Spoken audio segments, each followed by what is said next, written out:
একটা ভিডিও আপনি কি করছে একটা জ্যামে আটকা পড়ছে বিশাল একটা জ্যাম ঠিক আছে কই এই যে ছোট রাস্তা এই যে এরকম করে সব আটকানো মোটামুটি কয়েকশো কিলোমিটার মোটামুটি এমরে 5 কিলোমিটার 7 কিলো 7 5 12 14 কিলোমিটার এভাবে বন্ধ করে আটকে রাখছে এখানে আফিফ তার মধ্যে কি করছে আঁকিঝুঁকি করছে দেখি আফিফ কি আঁকিঝুঁকি করো পাশে কালার করছো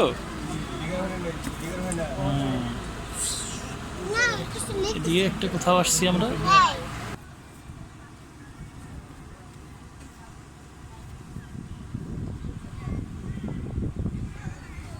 ওই যে একটা পাখি আসছে দেখছো